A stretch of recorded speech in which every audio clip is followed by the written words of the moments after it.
Olá, pessoal, tudo bem? Eu sou a Carol, tenho o prazer de apresentar o último episódio da temporada de 2024 do nosso podcast. E hoje, num episódio muito especial, eu tenho aqui na mesa os nossos mentores de Data Science e Inteligência Artificial, Carlos Helvas, Emanuel Fonteles, e também comigo aqui hoje, me ajudando a apresentar esse podcast, o nosso mentor, Samuel Schmidt. Pessoal, bem-vindos. É um prazer receber vocês hoje. Por favor, fique à vontade para se apresentar. Helvas. Legal. Bom, boa tarde, pessoal. Obrigado. Primeiro, obrigado pelo convite. É uma honra estar aqui com vocês. Espero poder contribuir aí na discussão. Acho que é sempre bem proveitoso. Vou me apresentar aqui rapidinho. Eu sou o Carlos Helvas. Todo mundo me chama de Helvas. Eu sou estatístico de formação. Fiz graduação, mestrado, doutorado. Trabalho com ciência de dados desde a época que a gente não tinha esse nome bonito, né? Eu era modeleiro. Era modeleiro de construção de modelos preditivos ali na época. Tô há 15 anos trabalhando com isso. E hoje eu tô com a minha empresa, DataRisk, e eu cuido aqui dos nossos times de ciência de dados, dos times de consultoria e dos times de produto. E aí, ao longo do papo aqui, eu vou falar um pouquinho mais da trajetória e por aí. Bem-vindo. Bom, agradecer também de estar aqui presente com vocês, né? Banca de peso.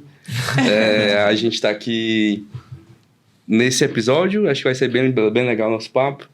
Falando um pouco sobre mim, né? Eu sou Emanuel, estou aí no mercado quase 10 anos, passei um tempinho na academia, então mestrado, foi minha última fase, doutorado, não cheguei a concluir, mas foi uma etapa bem legal. E no mercado de dados desde então, aí trabalhando com Data Science, Machine Learning também. Passei um tempo na engenharia, acho que é importante ter um pouco dessa skill.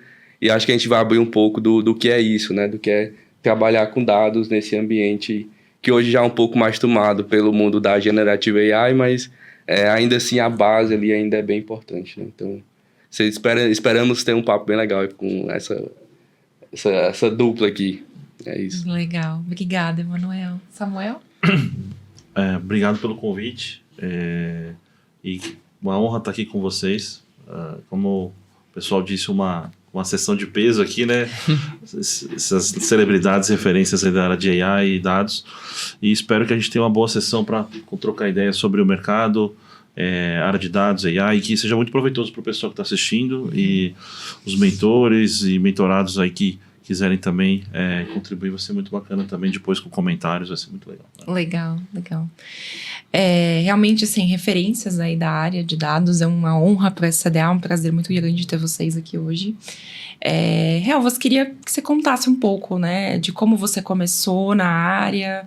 Você comentou aí que você tem mais de 15 anos de experiência, então acredito que o mercado tenha mudado muito ao longo desses anos. Então, conta um pouco pra gente como que você começou e como foi a sua trajetória até onde você está hoje. Legal. Eu já vi algumas mudanças ao longo aí do mercado de inteligência artificial, o que o pessoal está usando, novos hypes, né? Eu já vi isso acontecer algumas vezes, né? Eu fiz ali a faculdade de estatística. Ali, na época, escolhi sem saber muito o que era, mas assim, acho que foi a melhor decisão que eu pude tomar. Adoro, sempre gostei. E aí eu comecei a trabalhar no mercado de dados, no Itaú, né, no Banco Itaú. E eu comecei a trabalhar num time de P&D. Tá? Era um time de P&D dentro do time de modelagem de crédito do Itaú. E para mim, acho que foi o melhor primeiro lugar que eu poderia começar a trabalhar. Foi lá, né? E aí, por quê? Eu sempre gosto de falar isso, né? Na época ali, isso eu tô falando em 2009, 2010, o mercado de inteligência artificial, de modelagem preditiva, vamos chamar assim, era composto muito por técnicas estatísticas mais antigas, né? Então, o padrão era usar, assim, o mais moderno, o que o pessoal usava de mais moderno era a regressão logística. Todos os modelos construídos ali usavam regressão logística, regressão linear, que são modelos mais simples, mais clássicos, né? E aí eu tive o privilégio de poder ver essa mudança acontecendo em relação ao machine learning na época. Então acho que foi muito importante para mim isso. E como eu trabalhava num time de P&D, o grande objetivo do time ali na época era estudar de forma mais acadêmica mesmo tudo que estava acontecendo no mundo em relação à modelagem preditiva e tentar internalizar dentro do banco, né? testar, ver se funcionava e internalizar de alguma forma dentro do banco. Então, ali o meu papel ali nesse meu primeiro contato no mundo corporativo, né, no mundo de dados mesmo, no mundo profissional de dados, meu papel era muito ficar lendo artigo acadêmico na época de machine learning que estava surgindo ali, estava surgindo as ferramentas, assim, estava democratizando as técnicas de machine learning. Não tinha nenhuma técnica ali tão moderna, mas assim, eram técnicas mais avançadas e que estavam sendo democratizadas na época. Então foi uma baita experiência para mim, porque eu pude aprender trabalhando, né? Trabalhando, aprendendo. Eu ficava ali estudando bastante coisa de machine learning, tentando implementar dentro do banco. Então foi para mim uma ótima, assim, fiz vários projetos ali de machine learning que eu tinha que aprender muito ali, porque até então, na época ali, a faculdade de estatística você acabava vendo ali a faculdade, os métodos mais clássicos, né? Você não via mais esses métodos de machine learning que estavam se popularizando ali na época, né? Então foi uma baita experiência para mim que eu consegui aprender bastante coisa de machine learning, e eu comecei a me especializar, estudar a fundo mesmo, que eu comecei a cada vez mais gostar, se interessar.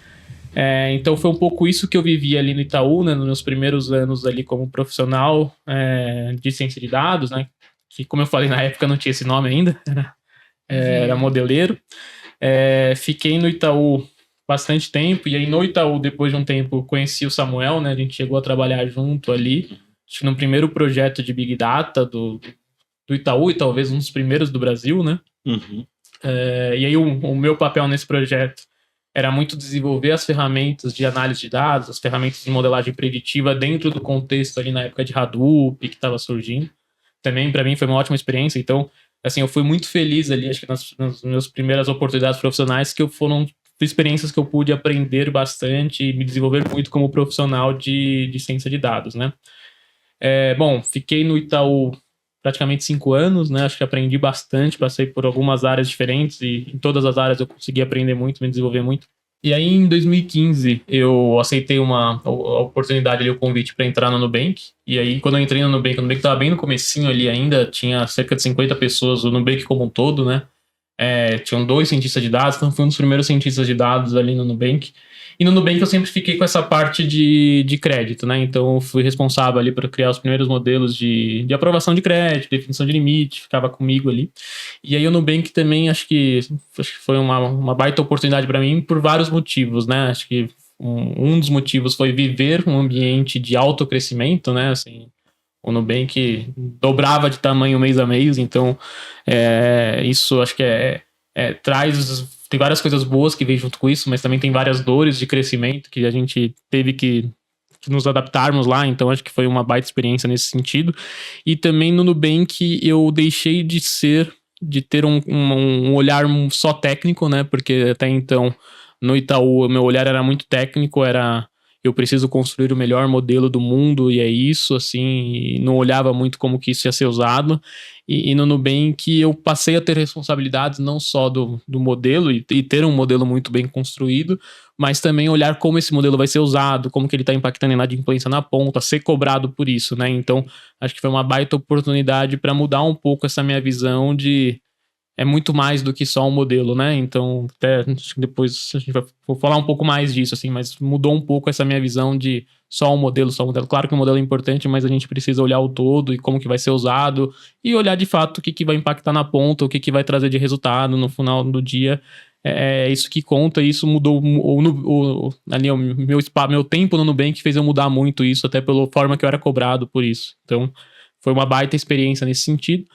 Fiquei no Nubank 4 anos, né? Vi aquilo explodir, né? No bom sentido. Saí de lá, tinha mais de 3 mil pessoas. Assim, muito diferente de quando eu entrei, mas naturalmente, né? Então foi uma baita experiência. E aí em 2019 eu resolvi empreender, né? Eu saí do Nubank para empreender, que é onde eu estou até hoje com a DataRisk. E aí aqui na DataRisk a gente criamos a DataRisk sempre com o propósito, com a missão de democratizar ciência de dados no Brasil. A gente sempre teve, eu e meu sócio, a gente sempre teve essa visão de tem muito espaço para ciência de dados no Brasil e ainda o mato é muito alto, tem pouca maturidade em dados, em ciência de dados no Brasil, então, e tem muito potencial, né? Então a gente sempre nós criamos a empresa com essa missão de democratizar a ciência de dados no Brasil. E hoje, assim, ao longo do tempo, passamos por muitas coisas, aprendemos muitas coisas. Hoje nós temos um time de consultoria em ciência de dados, que acho que é um time muito, muito forte, muito qualificado. E ao longo do tempo fomos criando produtos para auxiliar nossos clientes, né? Então, hoje temos uma plataforma de MLOps, que a gente faz toda a implementação dos nossos modelos ali dentro, toda a gestão dos modelos, que é algo super importante também. O mercado às vezes não dá a devida atenção a isso. A gente também tem alguns produtos de dados, como alguns scores. Então, um resumo rápido da trajetória é um pouco isso. E hoje na DataRisk eu olho tanto o time de consultoria quanto o time de produto. São minhas duas cadeiras aqui. Então, um resumo rápido, não tão rápido, foi esse. Muito bom, acho que é uma trajetória aí realmente extraordinária dentro da área, né? E essa consolidação com o empreendedorismo, acho que é realmente fantástico aí para você dividir sua experiência e o seu conhecimento de grande valor, com certeza, para todo mundo aí que está assistindo e nos ouvindo hoje. Emanuel, comenta um pouco da sua trajetória. Pensando até como a gente começa, né? Tipo, não tem um histórico tão longo, mas uma coisa legal que o Carlos comentou foi essa questão das ondas, né? Tipo, em 2010, mais ou menos, ele viveu essa onda, que eu acho que foi... Machine Learning. Do primeiro Machine Learning, eu vivi a segunda, que foi 2018, 17, 18, 19, aquela que o mercado voltou para a academia para buscar os profissionais novamente, né? E aí ele trouxe esses caras pro mercado. E acho que a gente tá vivendo agora a terceira, né? Já que eu tô vendo, né? Que é a parte da IA generativa, produtos de dados sem ser tão focado na construção estatística dele, mas em como você utiliza, né?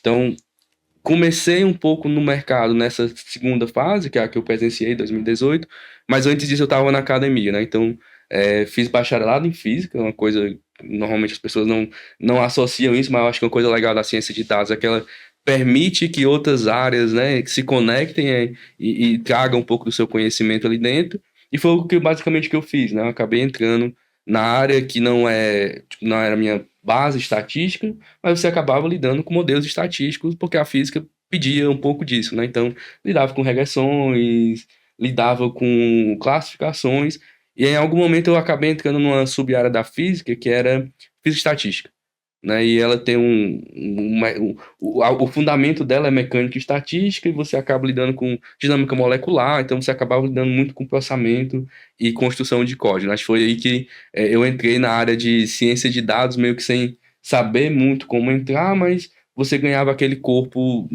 mais da computação e da estatística por trás, né? Então, a parte da academia, ela me deu muito esse background. Eu acabei ficando, fiz o mestrado na sequência, e aí quando foi no doutorado, eu tinha cursado já 1 ano de doutorado, e foi justamente nessa onda. E aí eu fiquei, caramba, e agora, né? O mercado tá ali, e realmente o mercado buscava profissionais do nível acadêmico, e não o nível acadêmico graduação, ele já queria doutores, ou então pessoas que estivessem fazendo doutorado, né? E aí eu fiquei, é uma oportunidade tão boa que se eu não pegar, talvez eu não pegue. E é aquela questão de você apostar no... E eu vim, né? Então, na época de 2018 e 2019, eu vim para o Santander, né? Comecei a área de ciência de dados ali dentro como cientista de dados, trabalhando num âmbito muito parecido do Carlos, né? A parte de construção, de modelos de crédito, a parte de gerenciamento de risco, né? E aí você começa a entender o que é que o banco faz, porque na parte acadêmica você não tem muita ideia de como funciona, né? Então, como é que chega a aprovação, quais são as informações que são utilizadas, como é que existe a esteira da aprovação. Então, aquilo foi me dando a primeira base de como é trabalhar com dados. E aí você lidar com dados na grande escala, né? Você começa a entender as ferramentas por trás. Então, naquele momento, eu não peguei o Spark no seu Hadoop. Eu já estava pegando o Spark já em clusters de processamento já em cloud, né? Uma coisa já mais estabilizada, eu diria, sabe? Então, cheguei mais ou menos por aí, passei um tempo no Santander.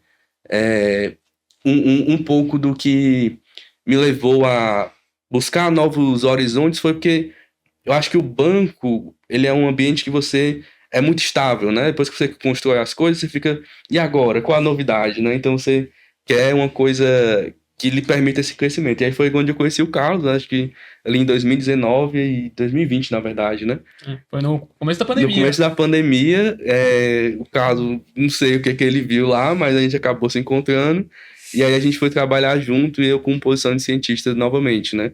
Mas já num âmbito que era diferente, o âmbito de consultoria, o âmbito de startup. Eu lembro que quando eu entrei, eu acho que era tipo o 18º pessoa da empresa, né? Uma coisa assim, ainda bem no começo, e a gente já começando a atender certos clientes do nível de startups também, mas já com uma solidificação no mercado, né? Empresas que faziam empréstimos de pessoa física, e aí a gente foi entendendo, tipo, um pouco do que você já traz, uma empresa maior, num ambiente mais dinâmico, com ferramentas mais dinâmicas, você tem um pouco da chance de testar coisas novas, né? E aí você, nos últimos 5, 6 anos eu tenho trabalhado nesse ambiente mais de consultoria, né? Um tempo na Data Risk, quase 4 anos de Data Risk.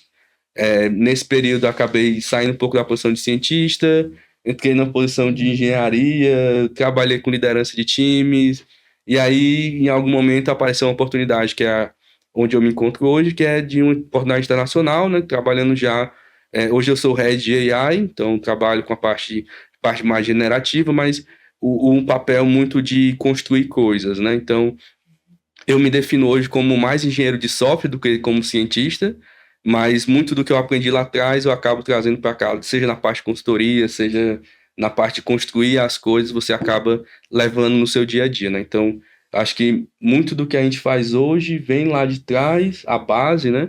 Mas hoje você lidando com ferramentas mais novas, os problemas mais novos. Uma coisa que é legal é que o engenheiro de software ele acaba pegando, quando você entende, né, que o produto ele não é só você construir a coisa, que foi um pouco que você comentou, né, como cientista eu estava mais interessado em fazer o melhor modelo. O engenheiro de software, quando ele entende que ele não precisa fazer só o software, né, ele precisa atender o cliente dele, ele precisa que o software seja estável, que toda a esteira funcione, e você acaba entendendo o que é ser esse profissional, né. Então, hoje eu acho que eu estou na posição de head, para mim não significa muita coisa, mas é sempre essa construção, né, do produto que você está construindo, as pessoas que você está servindo, você vê a evolução daquilo, é aquela construção, né? Acho que vai mais ou menos por aí, acho que 10 aninhos e passa rápido, rapidinho, né? Uma dúvida que eu fiquei, Manuel, o seu mestrado você fez já focado em ciência de dados? Você já migrou da física para isso? Como foi isso? Na graduação, na parte das iniciações científicas, né? Eu trabalhava numa sub-área que era essa parte de física e estatística, né? Uhum. E aí você já lidava com esses problemas de estatística, e aí quando foi no mestrado eu continuei com ele, mas foquei no que a gente vai chamar lá de teoria dos grafos, né? Então, a parte da mecânica estatística, física estatística e trabalha com grafos. Então, o mestrado foi muito focado nisso, né? Teoria dos grafos, mas quando você pega um grafo e representa um processo físico, é onde a brincadeira começa, assim, o grafo ele representa muito processos, por exemplo, de fluxo de informação, né? Então, você tem uma informação que sai de um ponto A a um ponto B, ela pode passar por um ponto intermediário, mas essa representação ela vai estar muito bem escrita dentro de um grafo, né? Uhum. E aí você tem as estatísticas em cima dos grafos, por exemplo, para definir como é que a informação transita mais rápido, né? Qual é a menor distância entre uma informação de um ponto A a um ponto B. Então, eu acabei entrando muito dentro dessa área da física ali também, mas é bem compartilhado desde a matemática, a estatística, computação. E aí foi um pouco da base do mestrado, né? Então, mexi um pouco com isso aqui, depois do doutorado fui mexer com outra coisa, mas eu acho que essa base quando você lidar com programação dentro dos cursos, é onde você abre um leque de possibilidades, assim, né? Eu acabei abrindo um leque para computação, mas, tipo, na física, né? Uhum. Mas você vai abrindo um pouquinho mais também. Primeiro, uma honra estar com o Helvas aqui, Emanuel, o famoso Charlie, né? Chamado de Helvas, mas pessoal de super referência aqui em AI, um background acadêmico também, e contribuindo, né, com os profissionais do mercado, ajudando eles a avançarem. Isso é muito legal, ver esses profissionais que buscam ajudar as pessoas também, né? Contribuir e passar o conhecimento para frente, né? Então, o Helvas está comentando ali que a gente trabalhou junto lá no Itaú. Foi realmente onde eu comecei a trabalhar com dados mais intensivamente. Foi lá no Itaú em 2010 a 2016. E aí, nesse período ali, de 2012, final de 2012, começo de 2013, a gente tem o projeto de trabalhar junto. E essa iniciativa que o Itaú estava tendo com o Big Data, construiu o primeiro ambiente de Hadoop e tal. Naquela época, a ferramenta favorita do Helmut era o R, né? Era o R. Aí depois, aos poucos, falaram, o R é bacana, hein, Helmut? Mas tá na hora de mexer com Python e tal. Ele não aceitava muito, não. Depois ele foi aceitando. Mas ali ele fazia os modelos muito legais com R. E, bom, aí a gente, nessa época do Itaú, fez uma iniciativa bem interessante com Big Data. Começamos a desenvolver os primeiros modelos, né, de crédito, né, Helvas? Fraude, CRM, que foi usando o ambiente de Hadoop, final de 2012, começo de 2013. E aí foi avançando e foi os primeiros ambientes ali a habilitarem esses novos modelos de crédito já com Big Data, né? E ainda usando o R, né? Como o Helvas gostava muito ali de usar o R, ainda era muito focado em R com Hive. Muito legal essa jornada ali. Não tinha nem Spark ainda, né? Sendo compartilhado. E deu muito sucesso. Avançou bastante lá e começou a escalar. Aí depois de 2016 em diante, eu mudei ali para AWS, na Amazon. Fiquei lá durante 6 anos e meio, no time de consultoria Professional Service também, ajudando os clientes a construir plataforma de dados dentro da nuvem. E de 2022 para agora, eu mudei para o Google, atualmente trabalho no Google Cloud, no time de Professional Service como líder de dados para a América Latina. E também mantive um pé sempre na carreira acadêmica também, então fiz formação em sistema de informação na USP Campus Leste, depois mestrado em administração usando estatística multivariada e aplicação em qualidade de dados, qualidade da informação. E no doutorado eu fiz basicamente tudo, completei as matérias, completei ali a qualificação, mas na hora de defender veio a pandemia e foi difícil conciliar trabalho, vida pessoal, tudo, e acabei ali pausando o doutorado. Quem sabe um dia eu volto, mas por enquanto o doutorado está incompleto, não tem continuidade, né? Faz parte aí da vida. E também eu dei aula durante um tempo também em faculdades, em pós-graduação, disciplinas de dados, enfim. E durante ali 2014 até 2022, agora eu foco totalmente meu tempo adicional para mentoria, né? Assim como o Helvas e o Manuel, a gente usa nosso horário à parte ali para durante a noite ou final de semana eventualmente, né? A gente também usa para compartilhar e agregar na carreira das pessoas, né? Perfeito. Muito bom. Novamente, é um prazer ter vocês aqui. Vocês comentaram um pouco sobre perfis, né, na área de dados, e o Emanuel até trouxe a questão de engenheiro de software, né, que se sente um pouco mais engenheiro de software. Eu queria que vocês explicassem um pouco, até Elvas puder começar, como que funcionam esses perfis hoje dentro da área de ciência de dados, até talvez dentro da área de dados como um todo, para que as pessoas entendam. Essa dúvida a gente tem de forma bastante frequente, né? As pessoas que chegam até nós, entender um pouco esse cenário hoje, esse mercado de ciência de dados. Como são os perfis, se tem um único perfil, ou isso acaba disseminando de outras formas. Então, acho que é legal explicar isso para as pessoas, para que elas possam entender. Legal. Não, acho que no mundo de dados a gente tem alguns perfis e isso vai mudando ao longo do tempo, né? Depois até acho que vale entrar mais em detalhe de como o cientista de dados está mudando também, né? Acho que é algo que tá acontecendo, enquanto a gente fala aqui, tá mudando as coisas, né? Mas hoje a gente tem os principais perfis. Acho que hoje a gente tem o arquiteto de dados, a gente tem o engenheiro de dados, a gente tem o analista de dados, o cientista de dados, né? Acho que esses são os principais, e aí tem algumas variações que estão surgindo, né? Tem agora o engenheiro de IA que está surgindo, tem alguns outros cargos ali, alguns outros papéis que estão surgindo, mas eu diria que esses são os principais, né? E aí você tem o arquiteto responsável ali por toda a parte de pensar o projeto, né? Pensar como que vai ser a arquitetura de dados da empresa, né? Pensar então como que os dados como que o dado vai estar salvo, distribuído, como que vai conectar as coisas. Você tem o engenheiro de dados, que é realmente a pessoa ali que vai fazer esse plano, vai colocar no papel essa parte de dados, né? E aí você tem acho que as principais diferenças entre um cientista e o analista é que o analista hoje ele é mais focado em análises mais rápidas e mais, assim, visualização de dados. Ele é um profissional mais focado nessa parte de visualização de dados, mais focado em análises mais simples, mais rápidas, e o cientista que realmente é o mais focado na construção de soluções mais avançadas, usando técnicas de machine learning, de inteligência artificial, então na construção de modelos preditivos, né?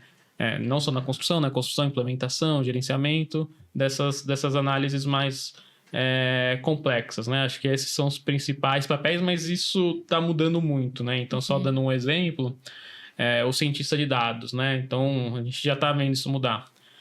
Quando a gente olhava um cientista de dados há 5 anos atrás, o mercado entendia que um cientista de dados era uma pessoa que conhecia os métodos de machine learning, os métodos estatísticos.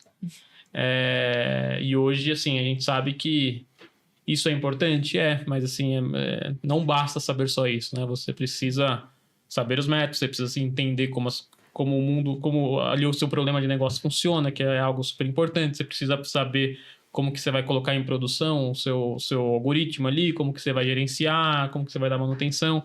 Então, hoje, assim, a gente vê esse mundo mudar, né? Então, os papéis, eles acabam mudando ao longo do tempo também, conforme as coisas vão evoluindo, novas ferramentas vão sendo lançadas. Então, a dificuldade que eu tinha lá em 2012 para rodar um Random Forest é até piada quando eu falo que eu tinha que fazer para conseguir rodar. Hoje em dia é muito mais simples. Então, como as ferramentas vão evoluindo, os papéis vão evoluindo também, né? Não, bacana.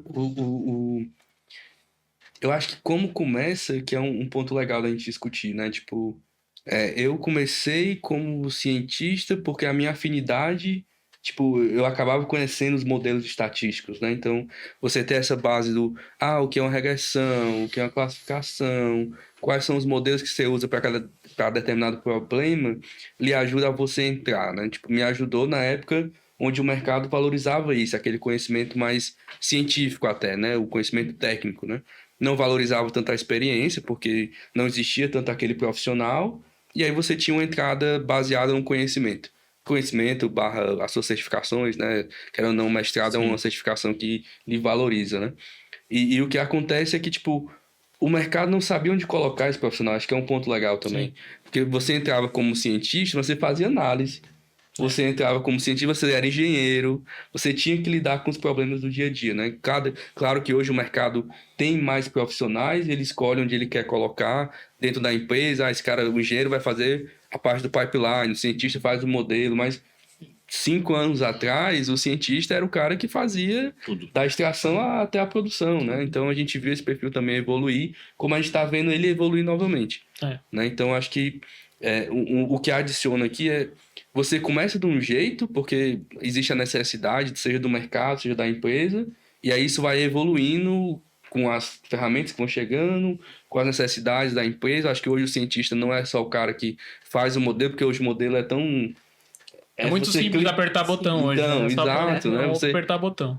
Ferramentas de AutoML, ferramentas que pedem para você, se você botar no chat GPT como faz o modelo XPTO, você vai... Subir os dados lá, ele faz pra você. Exato, você consegue rapidamente fazer um POC ali direto no GPT, tipo, conversando, né?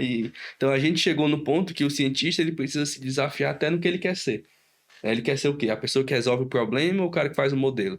Se você for o cara que quer fazer o modelo, eu sinto muito. Acho que logo mais você vai ser substituído por alguém que faz um modelo melhor que você, né? E isso a gente já tá vendo acontecer, né? Por algo, né? Não Exato, né? Tô até personificando aqui o GPT, mas eu agradeço ele quando ele acerta uma pergunta muito difícil. Eu falo, obrigado, chat. E a em geral, né? E a gerativa em geral, né? O GPT você citou, tem vários outros modelos e tá permeando isso, né? Cada vez mais tá mais acessível, né? Mais fácil de usar. E esses papéis novos que vão chegando, eles são um pouco disso, né? O AI Engineer, né? Ele não existia. Eu acho que é coisa do ano passado que eu vi começar a aparecer, né? É o cientista ou às vezes o engenheiro que sabe como é que pega aquela LLM, faz ela responder certas perguntas de negócio e coloca isso numa API, num chatbot, no que seja, e tenta chegar num ambiente mais produtivo, né? Então, o engenheiro de dados hoje trabalha na sua pipeline, mas se ele tiver um pouquinho mais de conhecimento, ele já chega no chatbot, por exemplo, né? Então, eu acho que a necessidade vai fazendo profissional também dentro do ambiente que a gente está. Tipo, o engenheiro, se ele ficar fazendo só o seu pipeline de dados, ele não vai ter essa novidade ali no trabalho dele, né? Eu falo até assim, quando a gente vai contratar algum cientista na DataRisk, hoje, assim, claro que a gente olha, essa pessoa sabe, tem um conhecimento técnico de construção de modelos preditivos, sabe como funciona um boosting, como os hiperparâmetros funcionam, continua sendo importante para você melhorar o seu trabalho no dia a dia, mas é muito mais importante hoje a gente contratar alguém que, dado um problema, que pode ser qualquer problema que o cliente tenha, consiga transformar isso num problema de ciência de dados, consiga pensar numa variável resposta, que é isso que não dá para automatizar, né? É isso que o ChatGPT não vai conseguir fazer, né? É como que eu vou pensar nesse problema, transformar ele num problema de dados, de ciência de dados, como que eu vou... Por exemplo, chega pra gente um cliente, eu tô com um problema de churn aqui, eu tô perdendo cliente, eu quero saber quem que eu vou perder. Tá bom, tá, esse é o problema. Como que a gente vai pensar como que a gente vai transformar isso num problema de ciência de dados? Tá, eu quero prever quem eu vou perder, né? Então eu quero prever aqui de todos os meus clientes quem não vai mais consumir meu produto no mês que vem. Mas será que o mês que vem é a melhor resposta? Eu tenho que prever daqui a 3 meses. Quanto tempo antes eu tenho que prever? Quanto tempo eu consigo atuar para não perder esse cliente, né? Então tudo isso são perguntas de negócio que a gente precisa saber. E a gente precisa, no final do dia, fazer análises para entender, é um problema de churn, eu preciso de 3 meses para poder evitar esse churn, então eu quero saber quem é um possível churn daqui a 3 meses, aí eu monto toda a minha variável resposta, todo o meu modelo pensando nisso. Né? Então, para a gente é muito mais importante hoje um cientista que consiga pensar num todo, pensar no problema, e aí depois, claro que com o problema definido, consiga... construir a solução, né, e depois até a implementação, etc. Mas essa parte de negócio, para a gente hoje, ela acaba sendo muito mais importante e muito mais difícil de achar. Tem esse detalhe também, né, porque o mercado, por um tempo, quando a gente olhava todos os cursos que surgiram de Machine Learning, que surgiram N cursos de Machine Learning no mercado, eles eram e são muito focados na parte técnica, né, então explica o que é um boost, o que é o hiperparâmetro do boost. Tudo isso é ótimo, é legal, mas não é só isso, né? Acho que é isso que o mercado pede hoje, né? Eu tava lendo a Gartner, cara. Gartner, pra mim, é onde ela guarda muito da informação do futuro, né? Ela tinha um gráfico que era assim, a maturidade da empresa no eixo X e os profissionais que vão aparecendo quando ela vai maturando, né? Então, no começo, você tinha realmente profissionais que eram mais ligados à infraestrutura, à arquitetura. Depois você pegou aquela parte que seria o arquiteto de dados, né? Virou depois o engenheiro que veio na sequência. Até você conseguir minerar o dado para ser uma coisa informativa, né? Você conseguiu andar na maturidade da empresa. Se eu pegar uma empresa que não tem nada de dados, ela vai começar lá de trás. Ela vai ter que montar a arquitetura e vai precisar do profissional da arquitetura. Da engenharia. Agora, a que está mais na frente, por exemplo, se eu for pegar um caso de uma empresa que vive dados, né? Nubank, por exemplo, ela já está falando do Analytics Engineer, ela já está falando do AI Engineer, que são profissionais que trabalham o dado na sua camada já refinada, né? Então, como é que eu trato melhor meu cliente? Por exemplo, o PicPay, recentemente, falando com um dos profissionais de lá, ele comentou que tem uma ferramenta nova, que usa inteligência generativa, que aumentou a questão do NPS na empresa.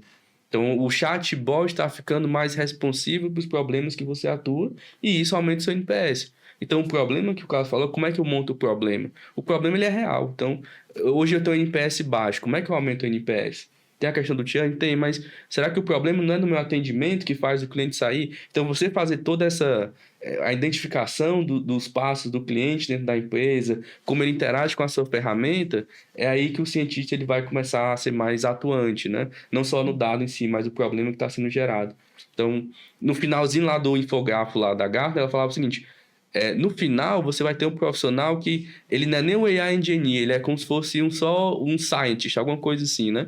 Que ele entende o problema e tenta buscar a solução que mais que traz maior retorno para o problema, né? Às vezes você está chegando já nesse nível, né? Nem desenhar uma solução, qual é a melhor solução? né? E aí as ferramentas elas vão se abrindo de acordo com o que você precisa, sabe? No final do dia, o que importa é o resultado de negócio. E aí Exato. é isso. E aí É o o que gera mercado vai mais dinheiro, adaptando exato. para como que a gente consegue gerar melhor, com as ferramentas atuais, como que a gente consegue gerar o melhor resultado de negócio. Então, é sempre isso.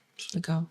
Eu ia trazer um pouco isso agora, né, para vocês comentarem quais são os desafios hoje, né, desse profissional dentro de ciência de dados e o que vocês consideram que é um diferencial para esse profissional. Acho que vocês já trouxeram um pouco isso, né?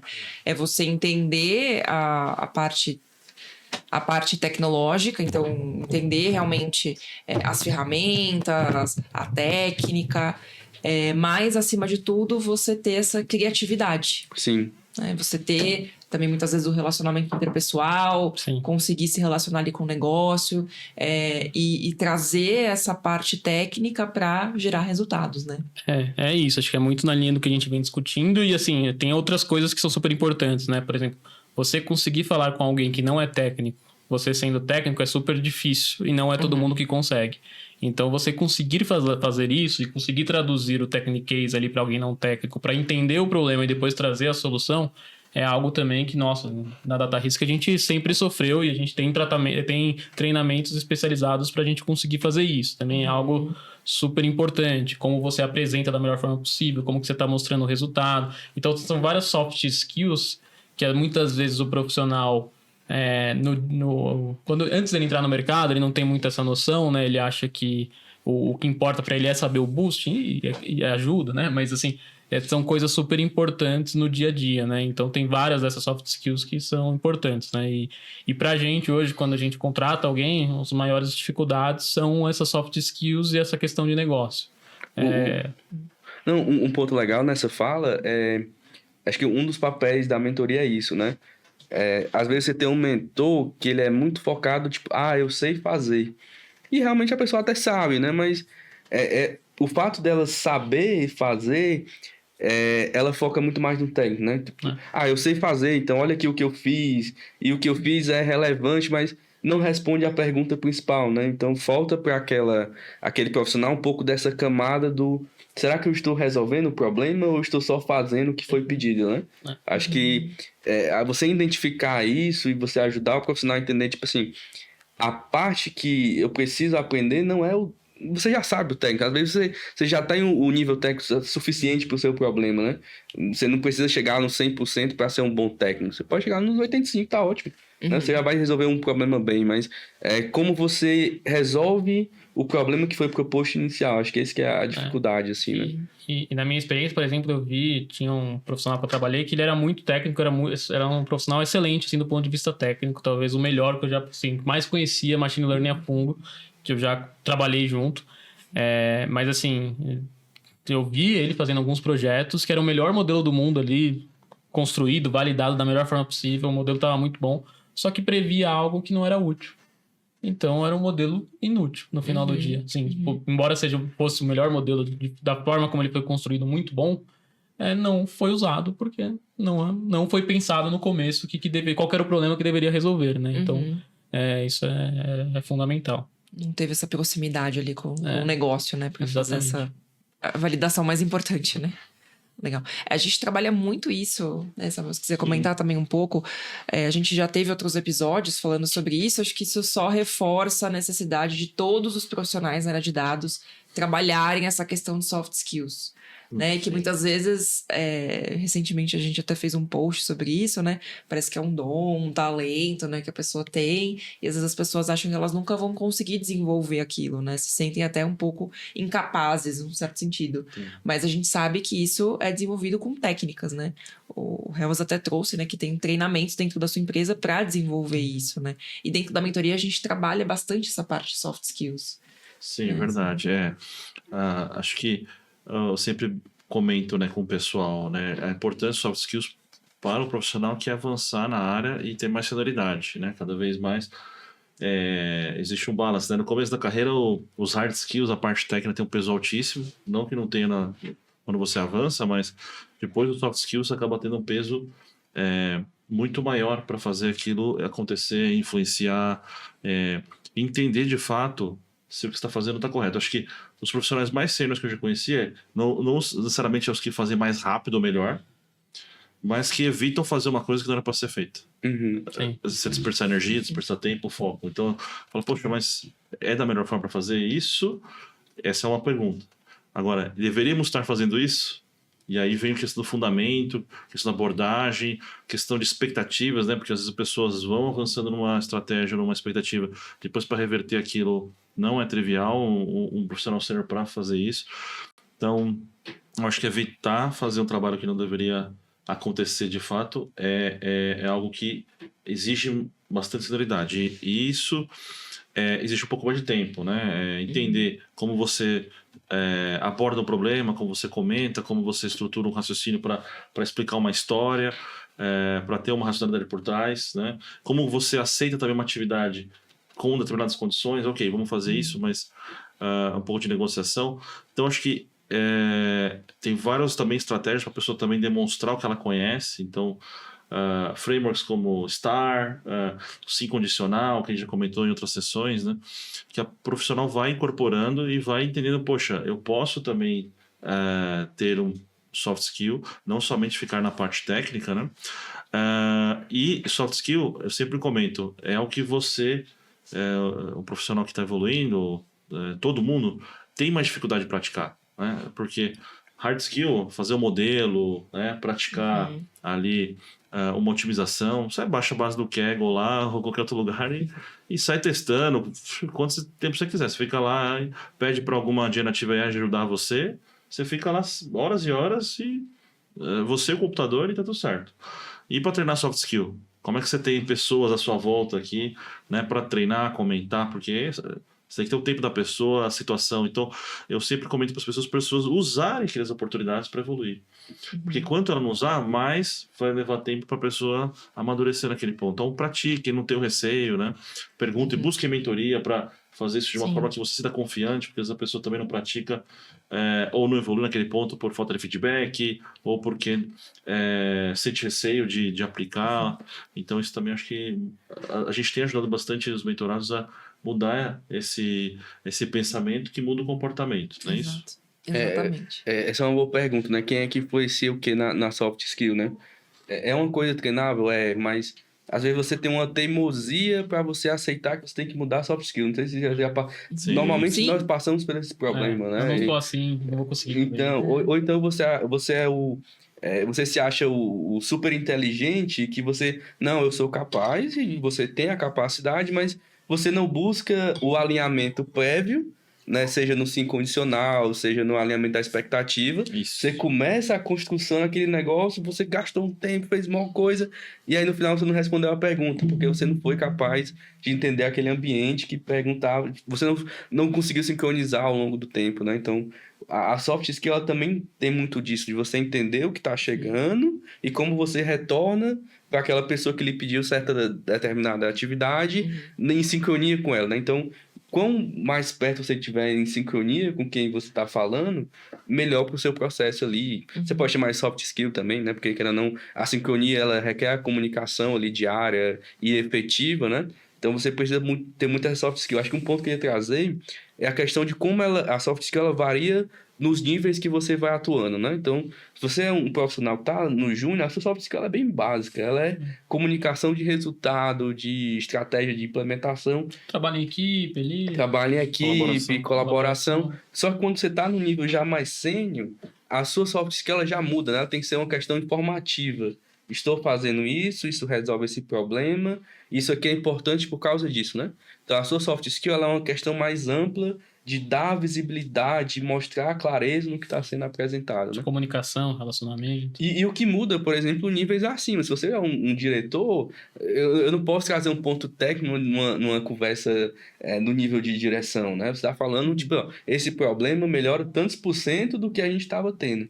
Então você já trabalha num nível, eu acho, nem sei se é um soft skill aqui, mas é como você traduz, né, o seu problema para determinadas pessoas. Então acho que a soft skill também ela varia nos níveis que você também vai atuando, né? Muito bom, acho que Faz todo sentido, né? Que o Manuel comentou. Com certeza, eu acho que é algo que é difícil você treinar, é difícil você praticar, mas é mais difícil quando você não aceita. É verdade. Perfeito, é isso. É isso. Se você não aceitar, e a gente tem muitos viés, todo mundo, né, e outras pessoas te ajudando, você racionaliza esses viés para você aceitar melhor e evoluir. Né? Mas eu acho que a mentoria, ela tem esse papel de trazer um lugar de segurança pro mentorado, para ele conseguir quebrar essa barreira. Sim. Porque no dia a dia é muito difícil você demonstrar esse tipo de vulnerabilidade. Às vezes você não...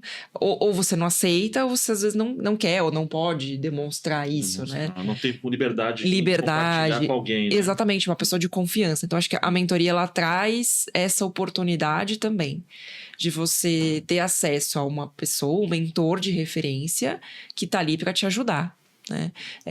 Para pontuar essas questões que você precisa melhorar. E aí, claro, vai da pessoa aceitar, mas a partir do momento que a pessoa está dentro de uma mentoria, a gente entende que realmente ela quer melhorar, né? Que é o primeiro passo, você aceitar a ajuda, né? Então, acho que é muito mais fácil de você evoluir nesse ponto. Perfeito. E esse é o que você fala da questão dos viés, mas é um viés que é o de não precisar da ajuda, não quero pedir ajuda. E aí eu vi isso depois, uma questão, um artigo de psicologia, uma coisa assim, que ele falava que homens são mais difíceis de pedir ajuda.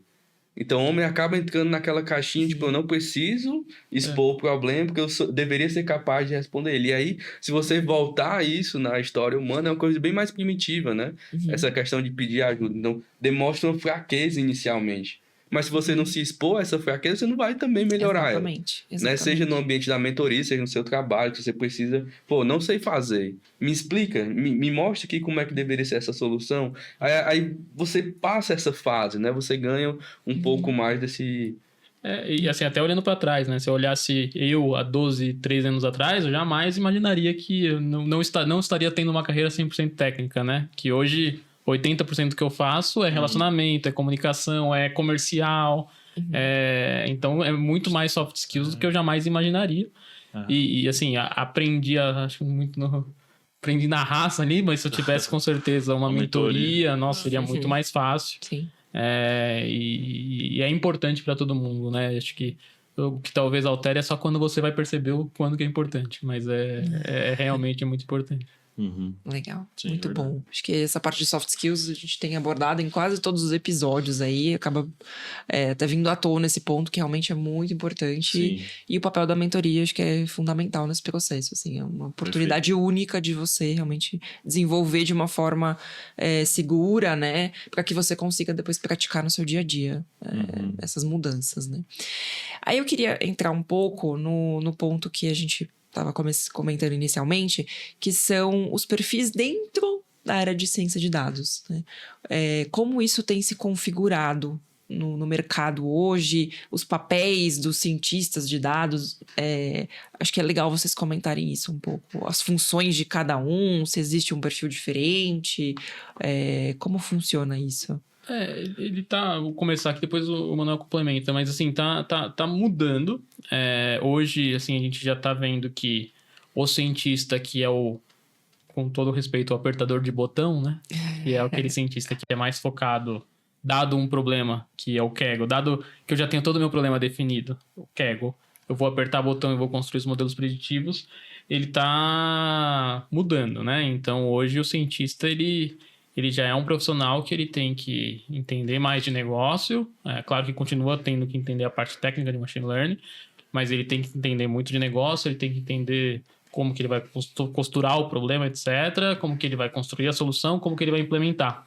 Então, também até skills ali de engenharia de software, cada vez mais o cientista tem que saber e tá evoluindo nisso, né? Então, negócio, a parte técnica de machine learning, engenharia de dados depois para produtivizar e depois volta para negócio para você ver o quanto que isso está gerando de valor, para monitorar. Então, hoje, acho que o profissional é um pouco esse, que está... O papel do cientista de dados acho que é um pouco esse. Mas está mudando também, né? Está surgindo essas questões de LLM, e aí está surgindo bastante demanda de profissionais que conseguem pegar uma LLM pronta, padrão, as maiores, e customizar para soluções específicas. Então, está surgindo um pouco essa outra demanda, mas eu diria que hoje, acho que que é o principal papel do cientista de dados, né? Legal. Legal. Eu acho que o cientista é o que mais sofreu alteração, né? O cientista, o analista, o BI é bem estático, no meu ver. O engenheiro, o que é que mudou assim, no perfil do engenheiro de dados, eu diria? As ferramentas, elas estão mais capazes de processar coisas maiores e mais rápido. O outro ponto também é que a qualidade do software, né? Querendo ou não, pipeline, ele é um software, né? Que o código que o engenheiro escreve, a qualidade disso aumentou. E aí, muito por conta da questão das IAs generativas, ajudando a gente a escrever esse código melhor. Então, aquela questão que era documentação, otimização, já ganhou uma coisa dentro do pipeline do engenheiro, né? Então, o engenheiro continua no seu papel, e aí o que ele ganha é uma questão da sua qualidade aumentar, com ferramentas novas, acho que, no meu ver, vai muito por aí. O cientista, realmente, ele é o cara que ele trabalha muito com as novidades, né? Então, no começo era machine learning, hoje agora é a questão generativa. Então, quais são os problemas que ele vai resolver? Eu acho que as empresas hoje ainda estão querendo entender um pouco disso, né? Então, por que eu tô falando da empresa? Porque eu acho que a empresa, ela é o que pede profissional. Então, tipo, o cientista de dados, ele só é cientista hoje porque a empresa lá atrás queria um profissional com aquela capacidade, né? Então, as empresas ainda estão querendo entender o que ela vai fazer com a IA generativa. Então, eu diria que hoje o mercado, ele tá querendo colocar em todos os lugares, né? Porque ele acha uma coisa importante, né? Então, não, eu tenho que fazer um chatbot, eu tenho que fazer... Não tem a maturidade ainda. Exato, mas como é uma coisa que todo mundo quer sair na frente, aí muito porque o corporativismo brasileiro, ele pede isso, né? Essa inovação, que não sei se é bem uma inovação, mas a necessidade de você trazer novidades para dentro da empresa. Às vezes a novidade não é a melhor coisa a se fazer, mas você precisa meio que botar as coisas para continuar girando, né? E aí você tem um profissional hoje que a demanda dele é essa IA generativa. Quais os problemas que esse cara vai resolver? Eu acho que os problemas continuam sendo os mesmos, né? Seja a questão tipo, se a gente for colocar em grandes blocos, né? CRM, então dentro do CRM, que é a questão do consumidor com a empresa, né? Você vai ter a questão da satisfação do cliente. Então, como é que eu melhoro a satisfação do cliente? Né? Então, a IA generativa, ela pode te ajudar a entender melhor o problema. Acho que é muito isso o que a gente tem feito usando a parte generativa, né? Então, você tem um histórico de conversas anteriores, mas você quer entender quais são os outputs dessa conversa. Foi uma coisa boa para o cliente? Como é que eu melhoro esse vai e volta para entender rapidamente como é que eu posso evitar essa conversa? Então, o problema é como é que eu aumento o NPS. As empresas, desde a década, sei lá, dos anos 2000, que a gente começou a informatizar as coisas, ela tem um problema de atendimento. Então, é o mesmo problema. Você mudou a ferramenta. A ferramenta hoje, ela consegue prover ao analista um contexto maior. Então, o analista de dados, que era o cara que fazia queries e pegava essas queries e tentava traduzir, hoje ele não vai fazer a query. A query já vai ser interpretada por um ambiente generativo e ele vai ter a capacidade de entender o quê? Essa aqui, a query, são os valores, mas por que isso está acontecendo? Então, aquela parte que a gente comentou no comecinho, criatividade, ainda é a skill principal.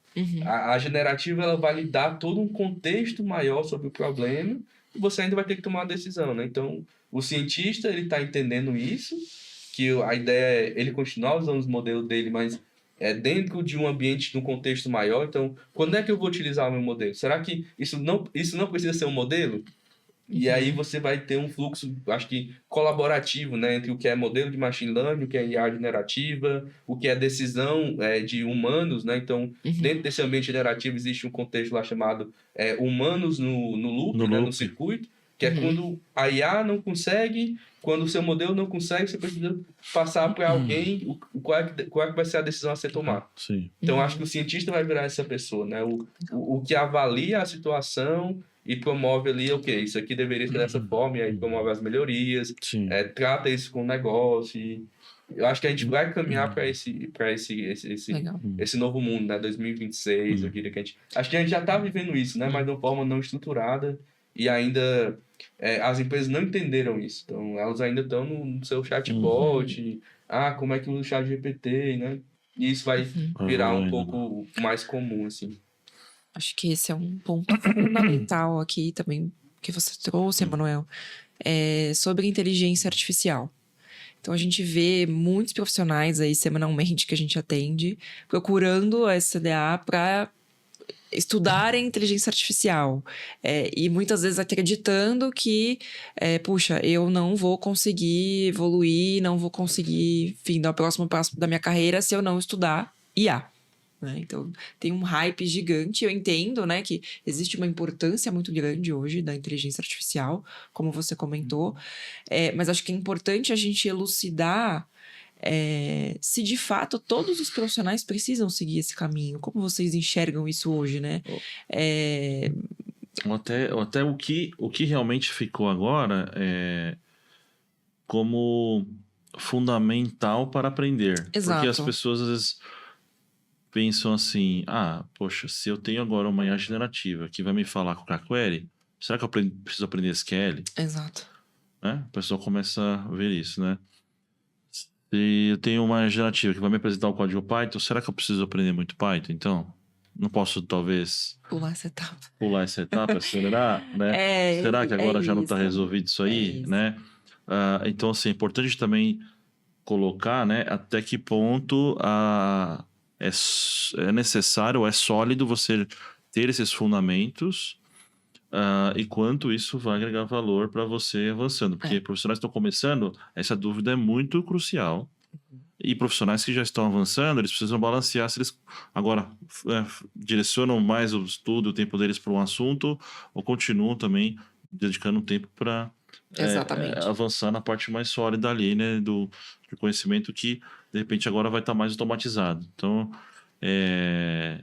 digamos assim, né, o quanto agora pessoas que estão vindo de fora de negócio podem vir e usar tudo isso sem precisar aprofundar tanto, versus a pessoa que domina isso agora começar a aprender negócio para ela aplicar mais. Então, acho que vocês entendem? Faz sentido? O Revas está se coçando para responder ali. É um ponto polêmico. Mas assim, primeiro, falar um pouquinho de IA generativa como um todo, né? Que é o grande hype do momento. E aí, dar um pouco do contexto que eu atuo hoje, mais ou menos 80% do que eu faço ainda são projetos de crédito, né? E quando a gente pega essa vertical, modelos de crédito, IA generativa tem pouco uso ainda, né? Porque são modelos mais tradicionais, mais clássicos que ainda funcionam, né? Os modelos de machine learning, com bases tabulares, eles ainda funcionam melhores do que métodos generativos, né? O que está surgindo nesse contexto de crédito para IA generativa é que o pessoal está usando as arquiteturas de redes neurais que a IA generativa utiliza para a construção dos modelos preditivos de crédito, né? E aí, acho que a grande diferença disso para o que é feito hoje é que hoje, quando a gente faz um modelo de crédito, vamos pensar no modelo de crédito aqui, eu quero prever inadimplência de uma base de cartão de crédito, né?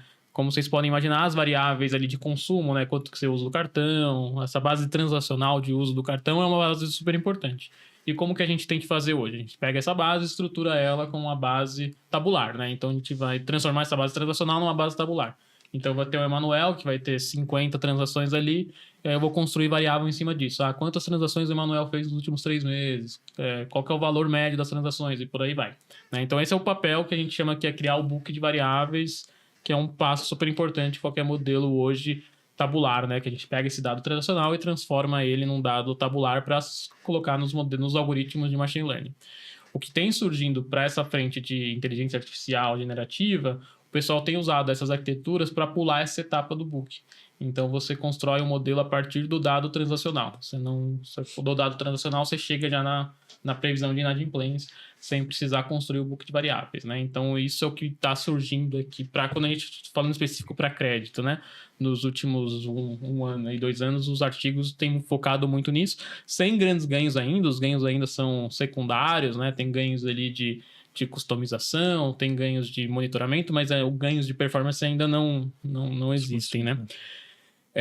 Então, assim, quando a gente fala de IA generativa no mundo, por que eu comentei isso, né? Só para falar que IA generativa ela ainda tem hoje um foco bem específico, né? Ela não é que a gente está substituindo tudo que era que a gente usa com machine learning com IA generativa, não é isso, né? Acho que as aplicações de IA generativa elas estão bem concentradas em aplicações de texto, imagem, tudo que a gente já fazia e continua fazendo no mundo mais tabular, né, no mundo mais tradicional, de modelos de crédito, churn, etc., continua ainda muito focado em machine learning e não vejo isso mudar no curto espaço de tempo. Então, tem surgido avanços, mas ainda muito iniciais, né? Então, acho que eu sempre gosto de falar isso para deixar claro que não é uma substituição, machine learning, não é, né? Assim, acho que a IA generativa tem ali o contexto e o escopo dela, né? Então, acho que é sempre importante diferenciar isso, né? Uhum. E aí, indo na pergunta, a IA generativa, né? As LLMs, os ChatGPTs e concorrentes ajudam muito a gente no dia a dia a escrever código melhor, a não precisar pensar na query. E aí essa pergunta é super válida. Eu preciso continuar aprendendo? Eu tinha um professor na faculdade que ele falava, não importa o que você aprendeu, importa o quanto difícil foi você aprender. E no final do dia, no mundo real, né, você sempre vai precisar aprender alguma coisa nova. E você precisa ter a capacidade de conseguir aprender essa coisa nova, né? Então, eu continuo defendendo que acho que é super importante a gente saber, mesmo que a LLM ajude a gente facilite o nosso dia a dia ali, a não ter que pensar muito.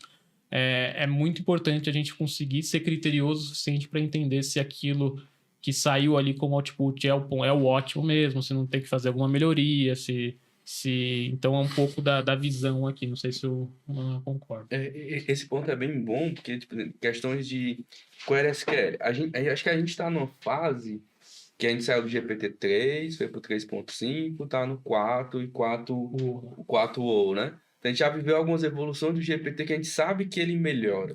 Então ele vai melhorar as suas queries, se você for pegar as primeiras que ele escreveu, ele errava. Hoje ele já erra menos. Então no futuro ele vai errar ainda menos. E aí acho que o papel do profissional talvez nem seja entender, né, como é que essa parte textual que você quer traduzir para virar uma query seja feita pelo computador, né? A query vai ser otimizada do nível que vai ser a melhor. Até mesmo eu diria que o seu critério de avaliação vai ser igual o que o da máquina vai ter, certo? Tipo, eu acho que a gente vai chegar nesse nível. Mas o que você quer extrair da query ainda vai ser o ponto principal, sabe? Então, eu queria até voltar num ponto antes da pergunta, que era o que é que vai acontecer com o profissional que está chegando.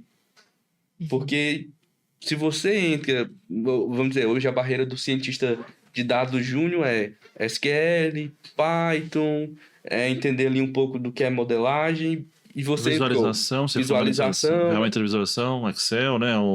Spreadsheet, planilhas. Exato. Hoje essa ferramenta talvez já diminuiu. Por quê? Porque você já consegue extrair aquilo já direto do GPT, né? O que é que você vai ser...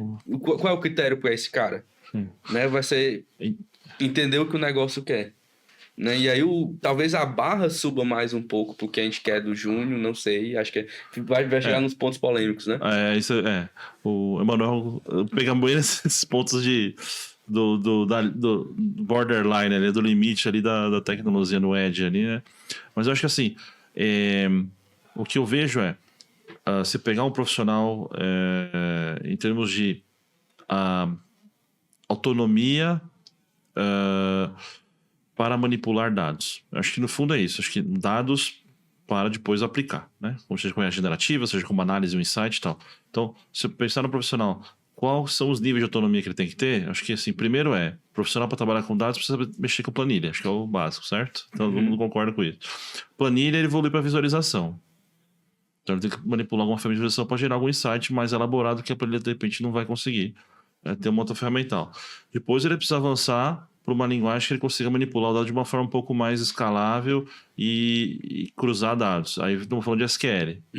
Né? Depois ele precisa codificar para já aplicar bibliotecas mais avançadas, por exemplo, aí um Python, R, enfim, geralmente o Python. Aí depois, para processar um volume de dados muito maior, estamos falando de Spark, antigamente Hadoop, né?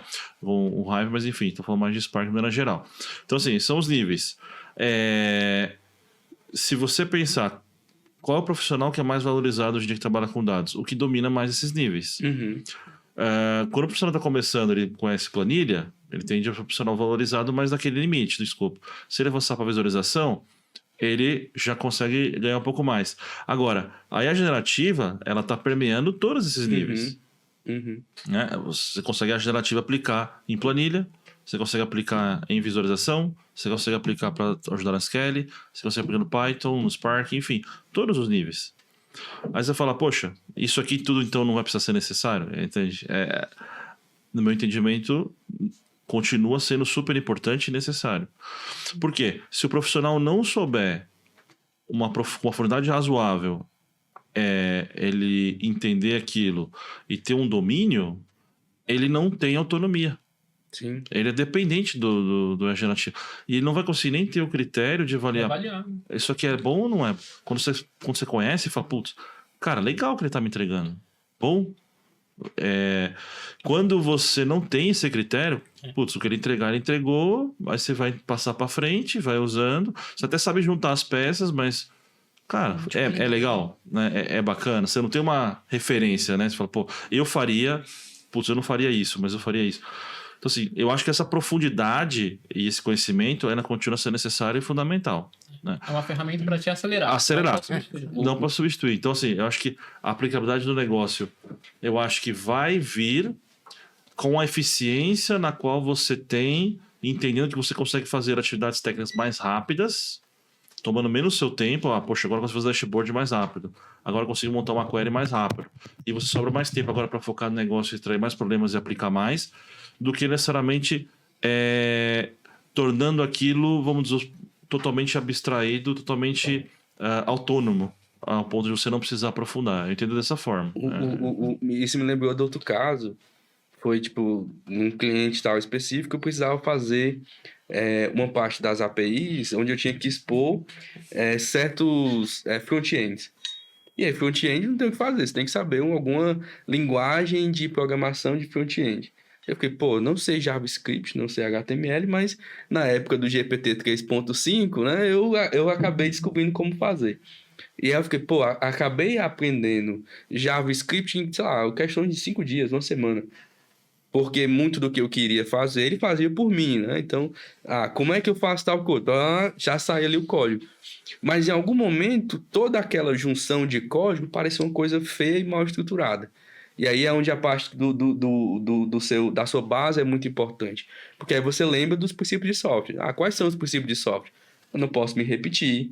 Eu tenho que escrever coisas como função. Tenho que ser claro o suficiente no que esse código está fazendo. Uma função tem que entrar uma coisa, executar tal coisa e retornar tal coisa. E aí essa base que foi capaz de você conseguir avaliar o código.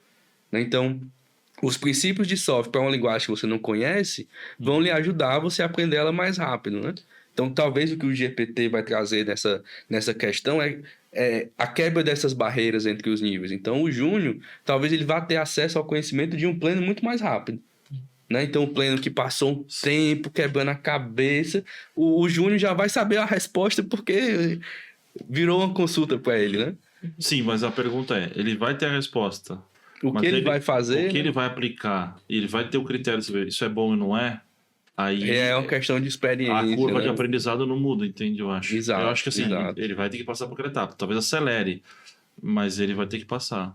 Para se tornar um sênior, concorda? Faz sentido? Exato. Eu acho que depende de cada um com o seu movimento pessoal. Tipo assim, o que é importante para minha carreira, como é que eu me acelero com essa ferramenta, né? Eu acho que agora as pessoas têm muito mais autonomia para estudar nesse sentido. Exato. E validar e testar, mas continua tendo que, poxa, o que é um order by? O que é um sort? Exato. Como é que é um where? Como é que é uma query encadeada? Como é que esse negócio está levando 1 hora, pode ter diminuído para 20 minutos, né? Isso. Polêmico mesmo, mas acho que a gente conseguiu chegar aqui num consenso de forma resumida. Então, eu entendo que a IA, ela funciona como um acelerador e uma ferramenta complementar aos fundamentos, na verdade, né, do profissional. Não, em muitos casos não vai ser substituído.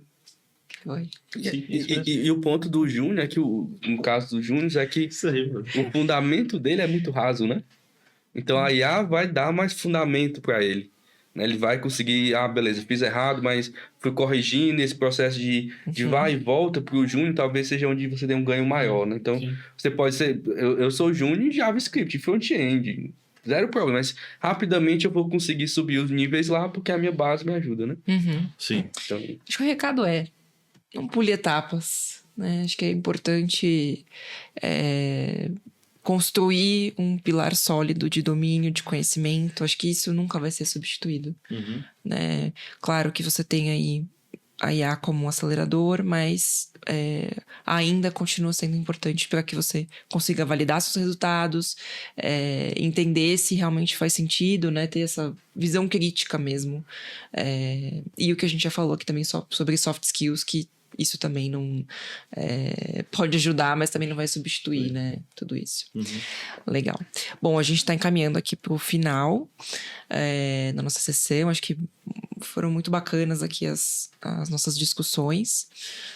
É um assunto bastante extenso, né? Difícil a gente colocar tudo aqui numa sessão de 1h30 aqui.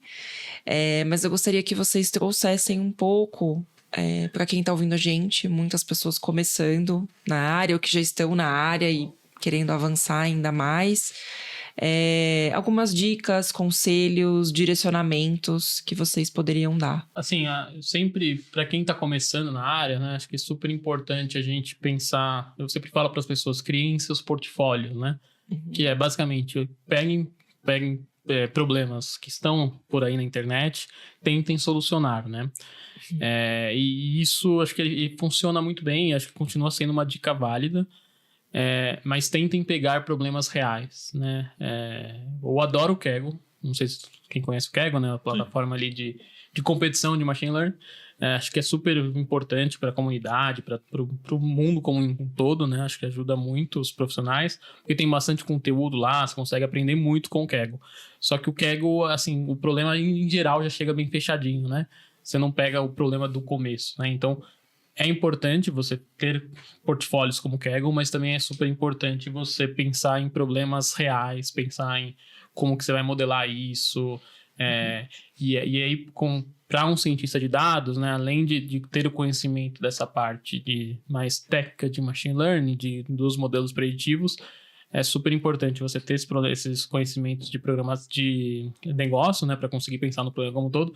E cada vez mais a parte de engenharia de software, engenharia de dados acaba sendo super importante. Então, quanto antes vocês perceberem isso, começarem a se desenvolver nisso, vai facilitar muito o dia a dia. Porque mesmo, assim, quando a gente olhava o mercado há 15 anos atrás, o cientista de dados, que era um modeleiro na época, ele era muito focado no modelo ali, né? Depois ele terminava o modelo, ele passava aquele modelo para um time de implementação, que tinha um time à parte que fazia essa implementação. E depois para um outro time que ia ver como que ia usar o modelo. Então era muito segregado, e hoje em dia não, né? Hoje em dia é muito importante você ter esses conhecimentos de tudo para você conseguir não só construir o modelo, mas ver ele na ponta, ver sendo aplicado e melhorando ao longo do tempo. Então é realmente pensar como um todo. Então a dica que eu dou é: pensem sempre criem portfólios completos que peguem o problema do começo ao fim.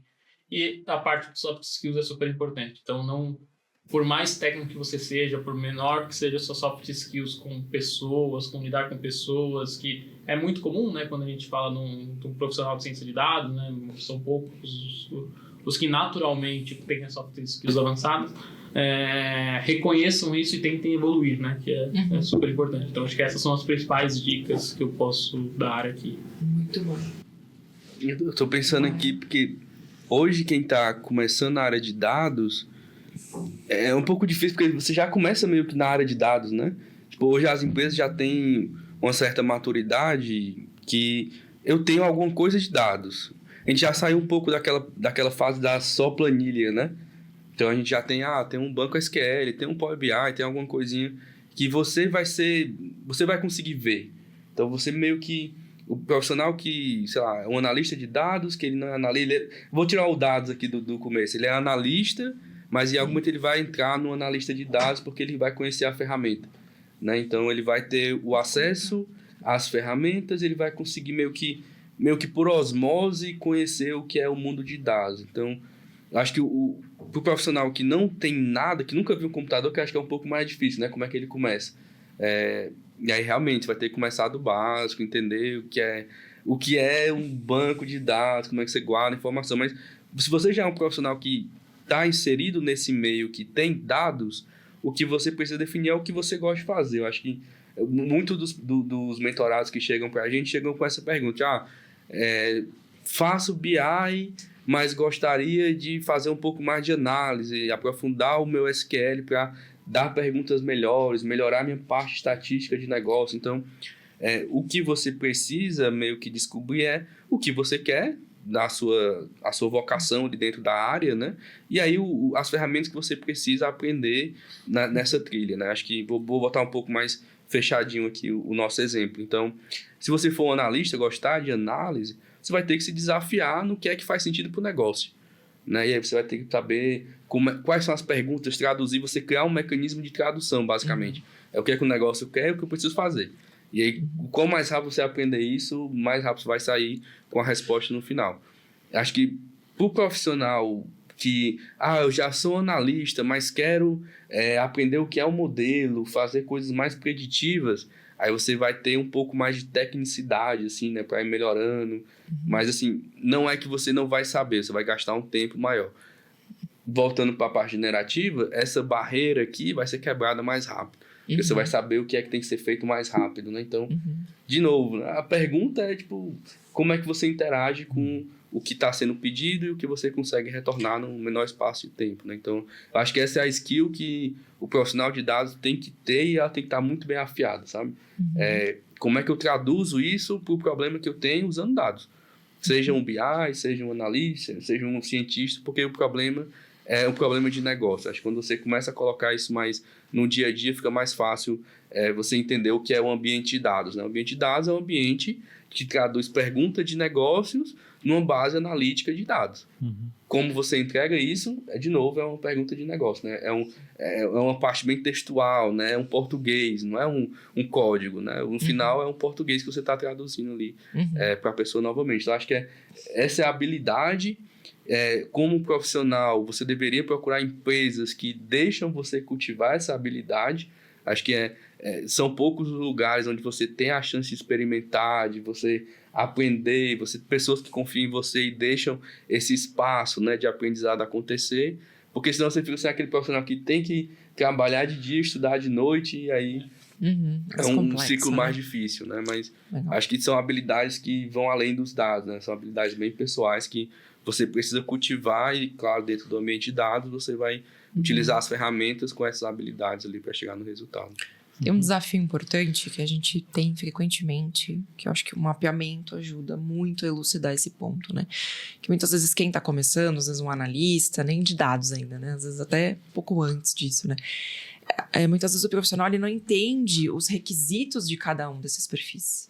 Ele não entende o caminho que ele tem que seguir para chegar num cientista de dados, por exemplo, ou até um pouco antes ali no analista de dados. Então, eu acho que essa primeira etapa aqui da mentoria da CDA, que é o mapeamento de habilidades, ajuda o profissional a entender esses caminhos e o que cada um desses perfis faz. E aí sim ter esse autoconhecimento e essa visão, puxa, realmente eu quero seguir na área de ciência de dados. Ou não, nossa, achei que era outra coisa, eu prefiro ir para a área de engenharia de dados, né? Ou vou continuar me especializando como analista. Então, acho que o mapeamento traz também essa clareza, né, para os profissionais. Até acho que é legal vocês comentarem um pouco da experiência de vocês, né, com os mentorados. Sim, nesse sentido. Exatamente. Eu estava até pegando aqui uns insights aqui do que o Manuel está falando e complementando, eu acho que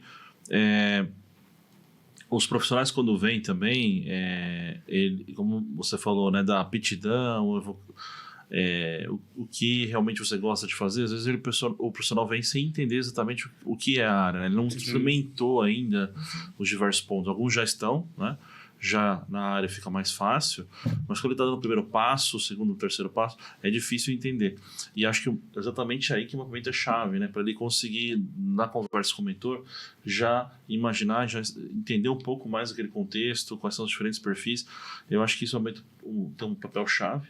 para a gente avançar nesse tipo de conversa e também o profissional entender os gaps que ele tem, né? Exatamente. Né? Não sei se o Real você completar aí também. Não, acho que é exatamente isso. Quando a gente faz essa primeira sessão, eu acho ela muito, muito assim, rica, tanto pra gente, pra conhecer ali a pessoa, quanto pra pessoa se autoconhecer, né? Exato. E aí a gente consegue entender bem se o que ela escreveu ali como o que ela busca tá alinhado com o que ela tem interesse e está alinhado com os gaps dela, né? Então, eu acho que ali é uma ferramenta muito boa pra gente sair de ali com um plano de tem certeza que é isso? Não, temos certeza. Tá, é isso, então o que você precisa evoluir? É aqui e aqui. Então, acho que é super importante. Massa. E acho que construir uma escada de conhecimento, né? A gente Quase falou metas, aqui sobre várias habilidades que o profissional tem que ter, mas lembrando que isso obviamente tem que estar dentro da disponibilidade da pessoa, dentro de um plano bem estruturado, que é o que a gente busca fazer dentro dessas primeiras sessões também, dentro dessa primeira sessão, né, de feedback, depois do mapeamento. Então, construir uma escada de conhecimento, para que você tenha foco, porque realmente, assim, são tantas habilidades, tantas tecnologias, que às vezes a pessoa até se perde, né? A gente encontra muito isso também. Nossa, já fiz vários cursos, já trabalho, às vezes, como cientista de dados, ou, enfim, outro perfil que seja, mas a pessoa ainda está perdida. Sim. Dentro desse mundo de possibilidades, né? Muita informação, muita categoria, muita coisa acontecendo. Exato. Então, acho que é importante isso, né? Construir essa escada de conhecimento. Eu acho que também o que é o motivador para você estar na mentoria, né? Às vezes, tipo, a motivação, sei lá, a gente já... Não sei se não peguei mentorados assim, mas muito do mercado era para migrar para a área de dados, ok, a área de dados hoje ela me fornece um ganho financeiro muito grande. E realmente, se você voltar 5 anos atrás, o estatístico queria ser cientista de dados, porque o estatístico ganhava X e o cientista de dados ganhava 1,5X. Né? Então, essa diferença fazia a motivação acontecer. Né? Então, se a sua motivação é só financeira, ela é muito frágil, né? Porque você não consegue manter aquilo ao longo do tempo. Né? Então, quero ser um cientista de dados, mas não quero me esforçar para conseguir aprender o que o cientista precisa. Eu quero a vaga dele, eu quero o dinheiro dele, o salário dele, mas não quero passar para entender o básico, o médio, o avançado, sabe? Então, a gente já pegou mentorados que, tipo, você via na sessão assim, qual é a sua pretensão com a mentoria? Aí tinha uma resposta lá que é assim, sem pretensões. Aí eu fiquei, poxa, você tá aqui, você não tem uma pretensão nenhuma, então você gostaria mesmo de estar aqui, né? Então, acho que o processo do mentorado também tem um pouco disso, né? Tem autorreflexão mesmo. É isso mesmo. A gente aqui quer ajudar as pessoas a avançarem com metas de carreira. A gente quer dar valor para a gente propõe metas para guiar a pessoa e ajudar a acelerar ou tornar aquele passo mais sólido. Mas também ajuda essa sessão inicial de feedback a pessoa refletir, poxa, eu quero dar esse primeiro passo mesmo dessa forma. Também, se não for, não tem problema nenhum. Né? A gente está aqui para ajudar a pessoa a refletir sobre isso. Né? E se for, ótimo, está aqui um plano, vamos seguir. E teve mentorado sim que ao longo do caminho, poxa, eu acho que isso aqui não é a melhor forma de eu continuar avançando. Poxa, me ajudaram muito, ótimo. Eu vou agora focar aqui em outra parte, já aprendi uma certa parte da área, consegui evoluir aqui no meu domínio e obrigado, isso me ajudaram bastante. E a pessoa ficou feliz, mesmo assim. Não quer dizer que tem que seguir aquele caminho feliz de conquistar a vaga, ter sucesso, etc. Às vezes o caminho, de repente a pessoa entender o que a área etc. E falar, poxa, legal, isso aqui talvez não é para mim nesse nível. Eu vou dar uma revertida aqui. A Carol vou aplicar mais negócio. Então, trouxe um ponto, tipo assim, às vezes você tem um mentorado, cara, não, eu tenho um MBA em Data Science, fiz sei o que, um curso específico, mas o que ele sabe é tão raso, né? Porque o curso não é suficiente para trazer, que ainda falta até essa percepção dele. Falta. Eu não sei. Porque ele acha que ele sabe porque ele fez o curso, né? Então, Isso acho que a gente no mapeamento, logo na primeira sessão, já dá um termômetro absurdo, né? Sim. Você consegue saber claramente e tal. E até pra pessoa, às vezes, fica meio um choque, assim, né? Tipo, poxa, mas assim, no sentido positivo, né? A pessoa entender a realidade dela e que a gente precisa trabalhar. Sim. E os gaps, tem pessoas que até falam, poxa, mas não é possível, eu achei que eu já estava pronto para isso aí, né, e tal, né. Teve até uma mentorada assim, né, você lembra aqui de ciência de dados que teve essa situação de, não, eu tô pronto e, poxa, para mim sei lá, uma coisinha ou outra que eu aprendi aqui e viro os dados amanhã. E a pessoa estava muito bem como analista de dados. Era um excelente analista de dados. Mas não tinha os fundamentos do cientista ainda, né? E aí teve um choque de realidade ali, né? E esse choque de realidade é importante, até pra gente ver quanto tempo a pessoa tem de estudos por semana, quanto ela consegue se dedicar àquilo. Isso. E a gente estimar com ela ali quanto tempo ela vai levar pra se desenvolver nas N habilidades ali que precisam, né? Então também essa primeira reunião é super importante pra isso, né? Pra gente alinhar expectativas. Alinhar expectativas. E calibrar, e a gente é bem, digamos assim, conservador no sentido positivo, né? Pra pessoa ter passos sólidos, né? Não ficar prometendo, daqui a 3 meses... 3 meses você vai ser um cientista sênior. Você tá sênior na Data Risk lá com ela. Mas assim, obviamente a gente consegue ajudar muitas pessoas e elas avançarem nas carreiras, né? E a gente vê muita pessoa começando também e evoluindo bem no início mesmo e avançar. Teve profissionais que ajudou a entrar na área, e, enfim, desde o júnior e também profissionais super avançados, até super sênior, e o cara conseguir trabalhar para fora, por exemplo, conquistar esse sonho. O cara já é sênior, tá na área há muito tempo, tá ganhando bem, mas ele trabalhar para fora, ou mudar, ou trabalhar até trabalhar soft skill para nível executivo ou senioridade. Então, assim, a gente consegue na mentoria permear vários níveis, isso é muito legal, né? Assim, o Helvas, que a gente estava da aula, o Emanuel também teve oportunidade de dar aula também, né? A gente deu aula há muito tempo. E é diferente, né, Helvas?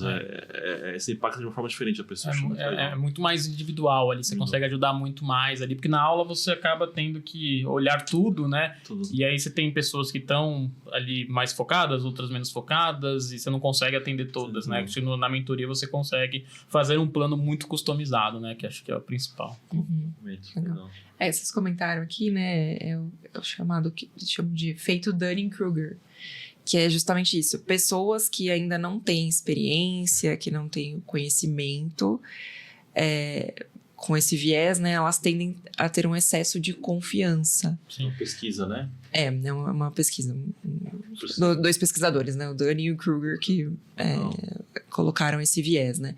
E à medida que a pessoa vai evoluindo em experiência, em conhecimento, ela chega nesse nível adequado, equilibrado daquilo que ela conhece. E do que ela em algum conhece. ponto, do que ela não conhece. Ela passa o contrário, ela acha que ela sabe menos que sabe. Então, esse ponto é importante também, né?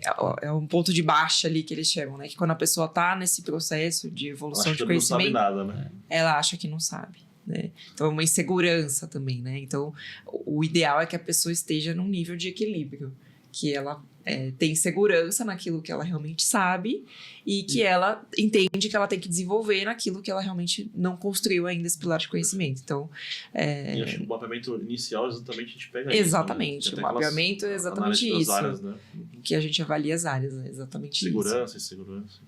E o que vocês comentaram, que eu acho que é importante também citar, obviamente aqui a gente traz muitos casos de sucesso dentro da área de dados. Isso.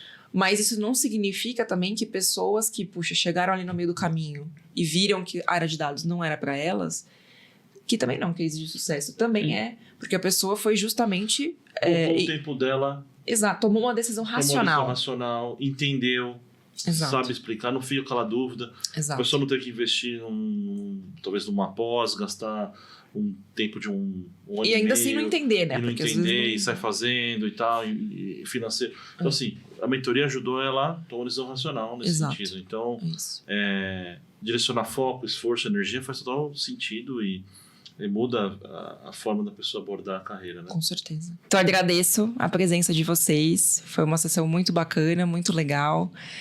Acho que muito proveitoso aí para todo mundo que está ouvindo a gente. Obrigada, Samuel. Obrigada, Emanuel, Helvas. Bom, obrigado. Gostaria de agradecer o convite novamente. Acho que é sempre uma honra estar aqui com vocês. Adorei o papo, sempre gosto de estar junto.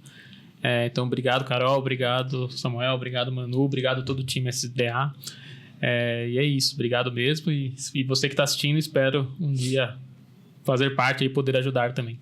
Bom, obrigado. Boa. Agradecer, eu acho que o processo de mentoria, ele é de duas vias, né? A gente como mentor e mentorado. E outra, a gente ainda é mentorado de certas... Eu fui mentorado pelo Carlos em alguns momentos, né? Como parceiro ali de trabalho, mas acho que a gente sempre precisa estar entendendo quais são as nossas próximas fases para que você avance, né? Então, acho que o papo é muito rico, a gente aprende bastante. E, assim, o mentorado que vem, ele também traz ali um pouco do seu dia a dia, que pô, eu sei resolver, mas olha só que problema legal, você vai lá e discute também. Então, é um processo sempre que a gente vai aprendendo também. Acho que o prazer de ser mentor é que você também aprende ali, mesmo numa escala acima, como traduzir aquela dificuldade num problema mais simples para o mentorado, né? Então, acho que é uma coisa legal que a gente vai cultivando. Então, a gente espera também que os novos mentorados aí venham fazer com a gente, que a gente tem bastante a acrescentar, com certeza. Legal. Bacana. Samuel. Não, primeiro uma honra estar aqui novamente. Agradeço imensamente o convite, estar aqui com o Helvas e Emanuel, pessoas que eu admiro bastante, carreira brilhante eles têm, evoluíram tanto e colaboram tanto com tantos profissionais aí no mercado, né? E não é à toa que a gente está chamando, né, esse encontro aqui de sessão, né? Não está sendo episódio, né? Verdade. Foi chamado de sessão porque não deixa de ser uma sessão de mentoria, nós mesmos aqui aprendendo um com o outro, e o pessoal que também está assistindo aqui também espero que tenham aprendido e compartilhar também com a gente. É um prazer ajudar a carreira das pessoas, que seja útil para a carreira de vocês. E também, se for da vontade de vocês avançar na mentoria, vai ser um prazer aí a gente ajudar vocês e compor, né, um apoio para a sua carreira com diversos mentores, né, cada um conseguindo atuar na sua especialidade da melhor forma possível nas suas metas de carreira, né? Acho que esse é o nosso propósito principal. Acho que eu, como ser humano, também penso muito em como eu estou ajudando outras pessoas. Acho que isso na mentoria é muito, muito diferente, sabe? A gente vê a pessoa evoluindo, tomando decisões melhores. Isso, para mim, é uma sensação pessoal muito grande também, né? Não só a parte profissional de aprender, etc., mas ajudar assim nesse sentido. E eu acho que a gente profissionalmente tem uma metodologia muito sólida. Acho que a gente faz um trabalho sério, então eu acho que isso é muito bacana. Espero que o pessoal de casa que está assistindo aí tenha gostado, o pessoal que está assistindo, e fiquem à vontade de comentar aí também e colaborar mais, né? Bom, a gente está chegando ao fim dessa sessão, que foi realmente muito rica, com bastante troca aí de experiência, de informações. E se você também um dia quer vir aqui contar a sua história de sucesso na área de dados, participar do nosso programa de mentoria em dados e inteligência artificial, acesse aqui as nossas redes sociais, conheça mais. Tchau, tchau, até o próximo episódio.